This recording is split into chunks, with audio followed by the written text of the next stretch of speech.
Hi everyone, welcome back to Hickory House Homestead. My name is Sarah and I am so excited for seed starting season. I know it's way too early for my area. I don't garden yet in a greenhouse or a high tunnel. I do seed start indoors. I also direct sow outdoors. So it's not quite time for me to start either of those things with it being mid-February. But I have quite a few seeds in my collection already, and I just wanted to go over those with you. A lot of what I'm going to be attempting to grow this year are plants that I have not grown before. So that's exciting and also terrifying at the same time. One of the seeds that I'm going to be starting is honeywort, kiwi blue. A lot of the seeds that I purchased are from Baker Creek Heirloom Seeds. However, I also bought some seeds from Home Depot, some from Ace Hardware, and I might have some random seeds from retail grocery stores.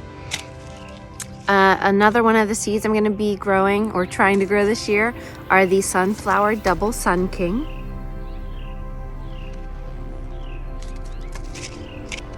Last year, I saw these Indian blanket flowers planted at the bike trail train station, and they had bumblebees all over them, and they were stunning even from far away. And I was like, oh, I need to figure out what those are, and I need to grow them in my garden. And Baker Creek does carry the seeds, so I made sure to pick up a packet of these.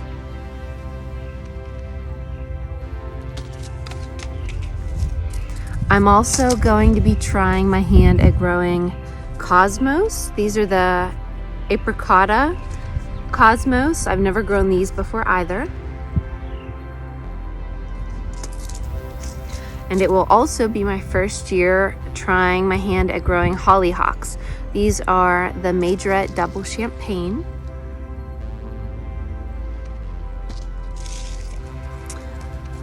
I'm going to be growing milkweed, the Ice Ballet milkweed. Last year I did try growing the butterfly milkweed, the bright orange, and they did germinate, but for a variety of reasons, they did not succeed as far as transplanting goes, and that was entirely my fault.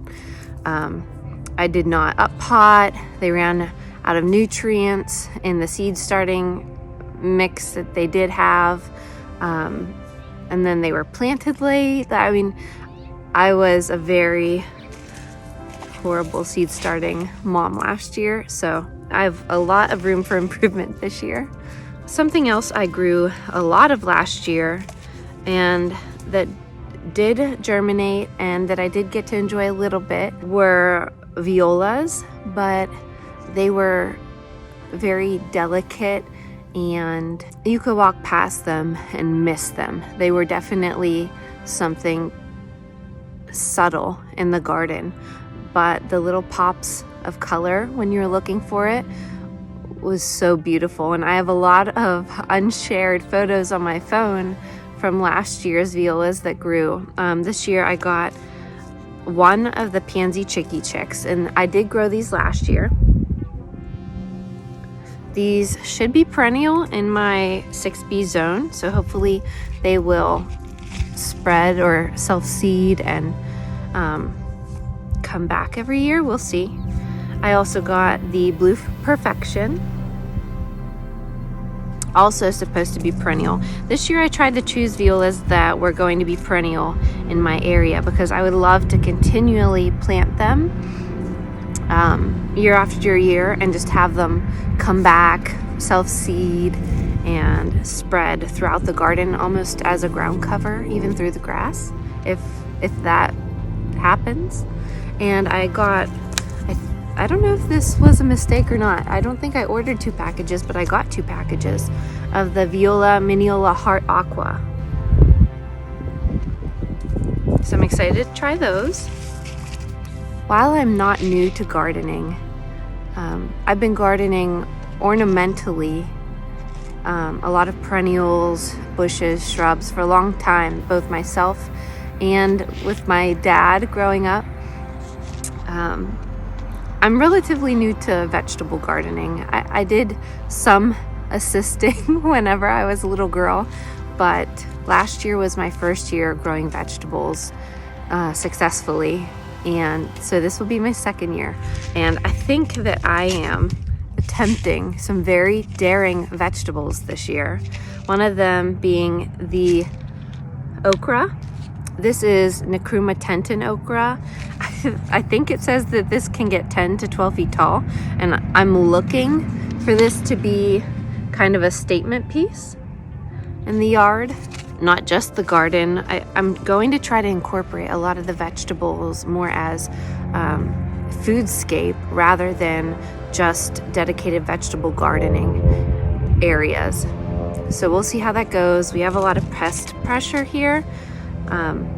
I don't know if they will allow that without extensive fencing, but we will see. I also got, and I don't speak French, but the Violette de Provence artichoke, China jade cucumber. And now we're moving into tomatoes. Tomatoes last year were one of my successful crops, and this was my very favorite tomato that I grew. I didn't go crazy. We only had a few varieties, but surprisingly, I loved, and this was from Home Depot as well, these Sweetie cherry tomatoes. We had a good crop. They were delicious off the vine, very sweet. And I also used them in a fresh marinara sauce with some of the basil from the garden and garlic, just sauteed in a pan until everything was soft and cooked through well. And they were absolutely delicious. So those were something that I knew I needed to grow again this year. Next are the tomato varieties that I have not grown before. These are all from Baker Creek, and I think this is one of the varieties that I'm most excited to grow this year, and they are the pink jazz tomatoes. I think they are just absolutely beautiful. We also have a small, I guess this is considered a grape tomato, the pink tiger tomato. And then since I had so much success last year with the Sweetie tomatoes, I wanted to do 2 more cherry varieties. I chose the purple bumblebee tomato and the green doctor's tomato. I shifted my seating spot a little bit. It was starting to get a little sunny over there. The last tomato that I'm going to try this year are the Pantano Romanesco tomatoes from Baker Creek. I believe these are a very flavorful, probably great slicing tomato, just like a staple tomato. I found that in growing the vegetables last year, at least at this point in my experience with growing vegetables, I think I prefer fresh eating crops more than I do a crop that is for preserving, dehydrating, canning, freeze drying. I love to take something from the garden and slice it up or eat, just bite right into it. I don't want to have to do anything to it to be able to enjoy it. And so I tried to keep that in mind with a lot of it's getting a little windy. I tried to keep that in mind with a lot of the tomatoes that I chose this year. I wanted them to be more of like snacking tomatoes, or just something that I could slice up real quick and throw in a bowl with some onion slices and a little drizzle of olive oil or vinegar. My dad and mom grew these when I was younger, and I remember going to the garden and just picking them and eating them. They were my favorite in their garden, even though they're so simple, the little yellow pear tomatoes. So when I saw those at Ace, I immediately grabbed them and I was like, yep, that's an easy yes. Next up are beans, and I chose a variety of beans. I love green beans. I love them steamed. I love them sauteed in a pan with a little bit of crushed red pepper and honey. I love shelled beans with a little bit of salsa. I especially love shelled red beans with scrambled eggs. That's a breakfast staple or a really easy dinner on a late work night or a night I'm too tired. Some of the beans I'm going to try this year are the Alabama black-eyed butterbean, lima beans. We also have the black night runner beans. I tried to choose some runner vining beans and then also some bush beans, just so that I could see which I prefer, which I think are most beautiful in the garden, which I think are most delicious, so that I could see how they like to grow. And we have red swan bush and the Cantare beans. I also grabbed some of the Livingston Cherokee Wax bush beans from Ace Hardware. I think I will have quite a lot of beans going on. Next up are the carrots I got this year. I tried to grow some carrots last year and I did successfully get them to germinate, but it ended up being way too cold for them to do very well by the time I planted them. It was almost more of an experiment to see if I could even get them to germinate at all. But I heard that these are a pretty standard variety, the Danvers half long carrots. Got those at Ace also. I've never grown beets or radishes before, but I think I'm going to try these pretty early in the season. And I got the bull's blood beet at Ace Hardware. They're the Livingston seeds, and also the Livingston French breakfast radish from Ace.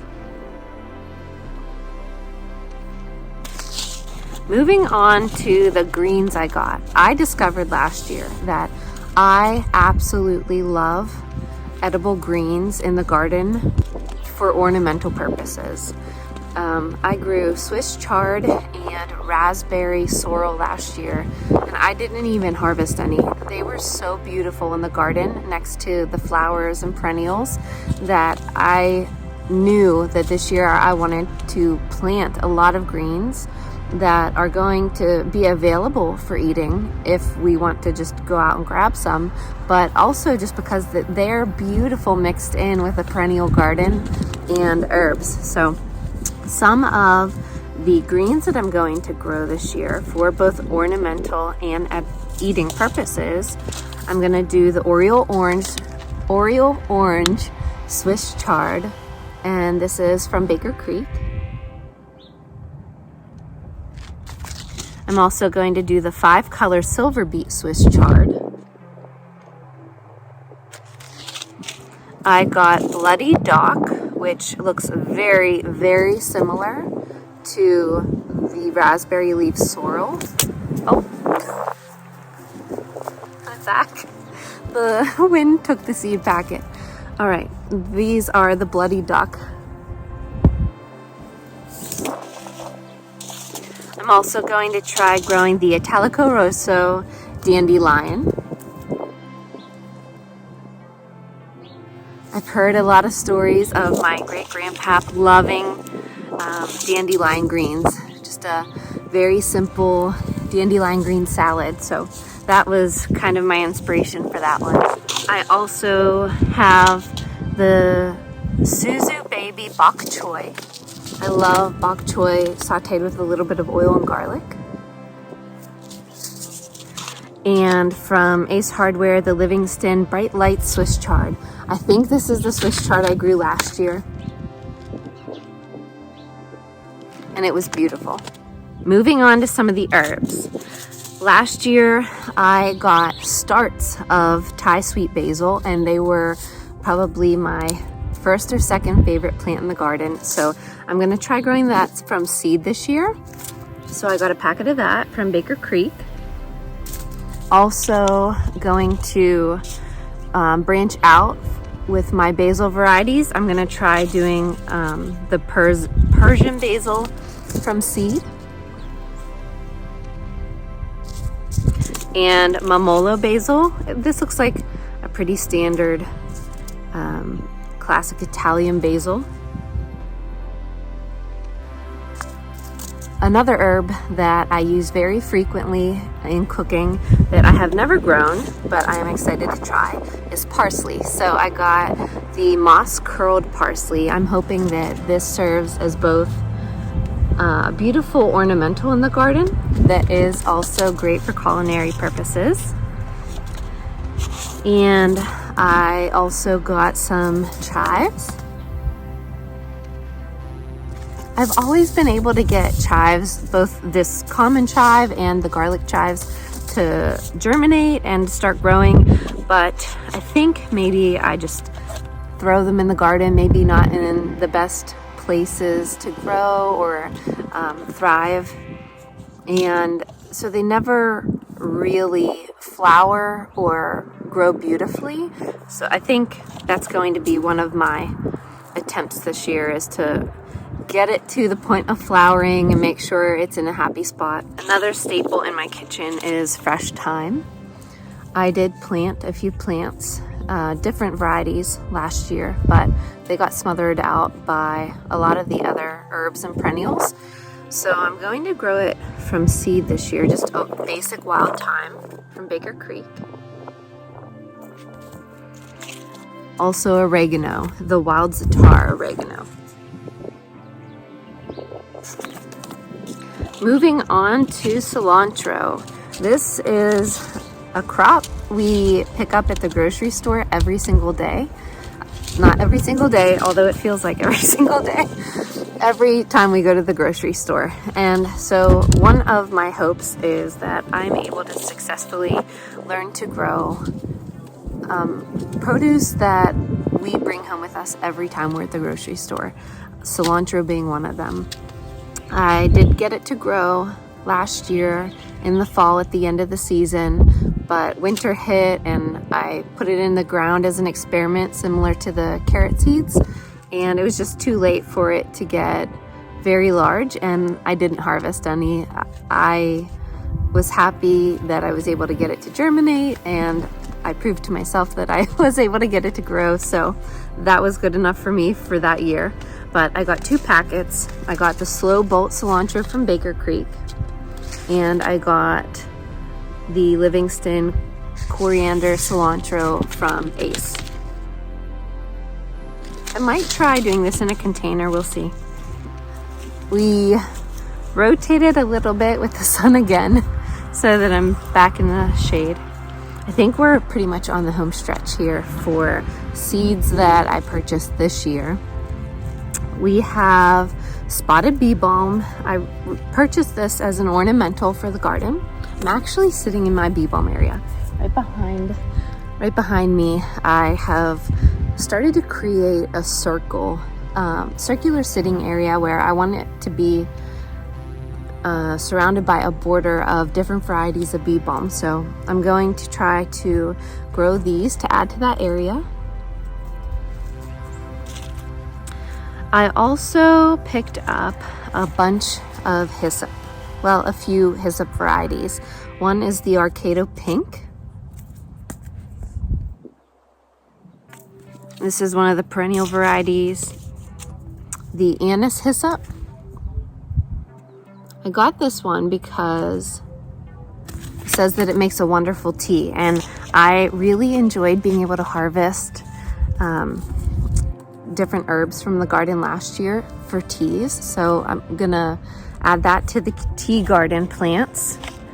And I also chose the Korean hyssop. This is a medicinal variety, and I think it's probably great for pollinators. Next on the list is nasturtium. I've never grown nasturtium, but I've been very influenced by everyone I've watched on YouTube. The flowers are edible, the leaves are edible, and I think it's absolutely gorgeous. I chose the Alaska Red shades. I'm excited to see. I don't know if this is a vining variety. I think it probably is a vining variety, so I might try growing it up some sort of trellis system.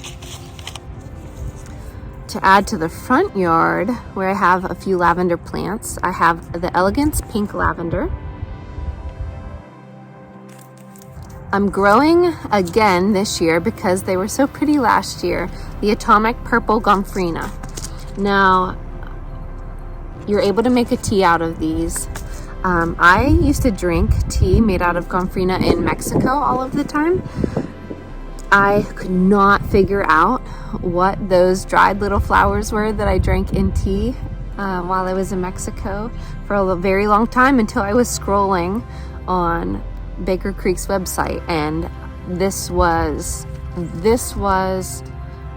the seed that made me place my order with Baker Creek.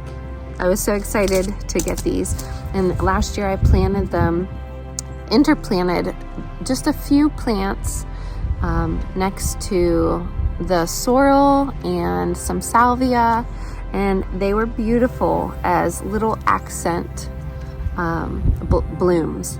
But I think I want to try to do a little more of a heavy seeding so that I get a little more of a concentrated grouping this year. Adding to the list of medicinal plants in the yard, I'm gonna plant German chamomile. Also going to try marshmallow this year. I think this is a perennial variety. We have white horehound. The package says that it's a traditional remedy for coughs, so that's cool. Mullein. I know you've seen these growing on the side of the road if you live in Western Pennsylvania.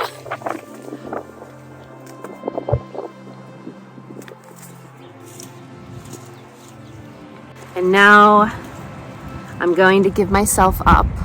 I have quite a few varieties of salvia. They're some of my favorite plants in the garden. The blooms last forever. The pollinators love them. I could sit outside on my back porch all afternoon, all day really, watching the hummingbirds and the bees and all the other pollinators visit the salvia plants. And they bloomed from the time I planted them, from the time I purchased them until everything else was dead in the yard. I don't know what I did right, or if maybe that's typical with salvias, but I am going to fill the yard with them now. So I chose the Amore Salmon Salvia, the Amore Purple Salvia,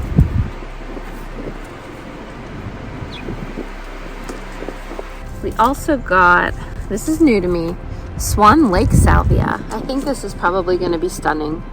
It's perennial, snow white. The Rose Rhapsody Salvia.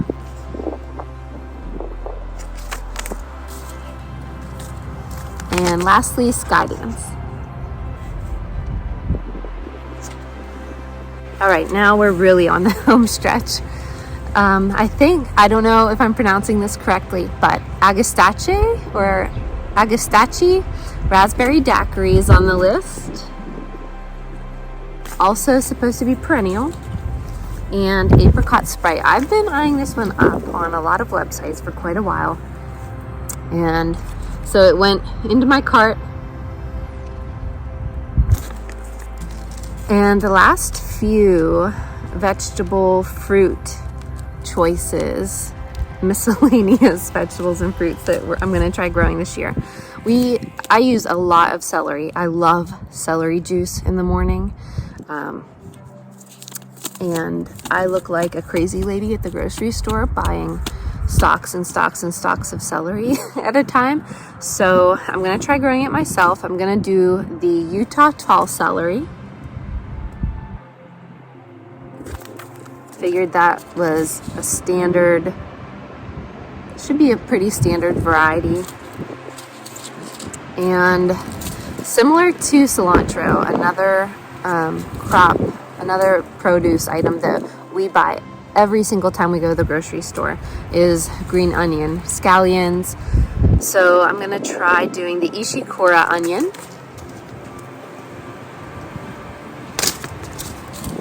And this one is too fun to not grow. I've never had any success with growing melons. I've also never really tried. I think I might have thrown some more seed packets blowing away. I think I've tried growing watermelons maybe, but I didn't really try. So I'm going to try growing the Kajari melon this year. I'm hoping it turns out to be as sweet as the packet says it will be. It looks like it has a flesh similar to honeydew, but really I'm just excited to see these orange and green spheres in the yard. Anyway, that's it for the new seeds, some repeat seeds and some new seeds that I'm going to be trying to grow this year. Thank you for joining me and have a great rest of your day.